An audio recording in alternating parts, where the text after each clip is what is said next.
Can you tell me a little bit about how you joined this project and what drew you to the story?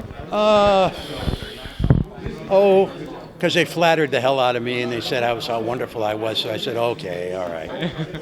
That was part of it. Yeah. No, but Rob and Shira Sheeks, the casting director, she was the one that was responsible for bringing a lot of the actors together. And they just named names and people that they thought would be a good fit for the roles.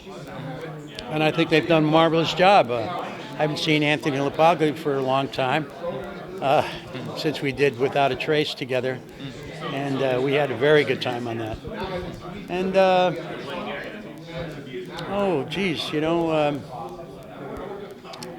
when I read the material, I went, geez, this is, it's good. And I know Max Allan Collins, he wrote the novel the graphic novel, Road to Perdition. But he also wrote a script that I was in with Tom Sizemore called Last Lullaby, which was based on one of his books. And I didn't know it until I met him in the recording studio. He had a live feed on a Zoom or something while we were there, and he told me how big a Crime Story fan he was and things of this nature, and also. It's such a good time that I had with Tom on that, God rest his soul. And that was when he was sober. And we hit it off pretty good. But Max has got more of these. And he also, he writes, he's a Mickey Spillane guy, right? You know who Mickey Spillane is? I've heard the name. Kind of a hard-boiled noir detective. Yeah. He wrote a lot of novels. Crime story detective guy. Well, Maltese Falcon is going to be public domain, I think, next year. Oh, wow. I didn't know that.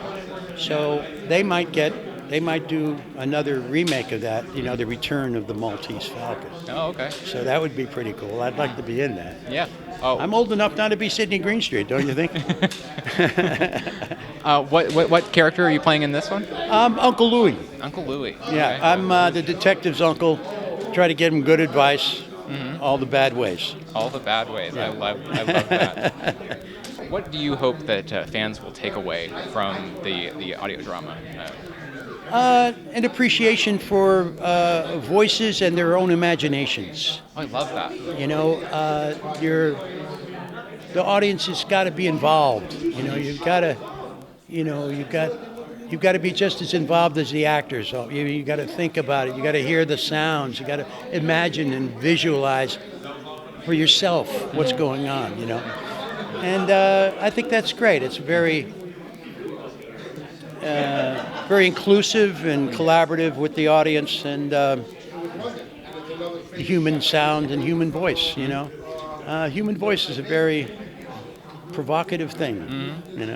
Last question for you, and I hope you don't mind me asking it, but we saw a trailer. I love it. We saw a trailer recently for the upcoming Joker sequel, and I don't want to get you in trouble. I'm not going to ask for any spoilers. But what was that experience like? Fantastic. It's going to be great. I'm looking forward to it. It's going to be great. Yeah. When I first saw the set, I was dumbfounded, and. It's so beautifully shot, and it's so, I don't know, I thought the first one was incredibly timely. Now it's almost like it's even more timelier. Yeah. And I'm proud and happy to be involved, and I hope I come back to these Comic-Cons in the future so I haven't been to any of them yet, but we're going to do it, and after the Joker is over, I'm hoping that becomes a part of a Comic-Con too. Oh yeah, I was kind of wondering if it would be here, to be honest. Yeah. But you have your panel coming up, right? Yeah. That should be fun. Yeah, I hope so. So yeah, all right. I want to thank you so much. Thank you. My pleasure.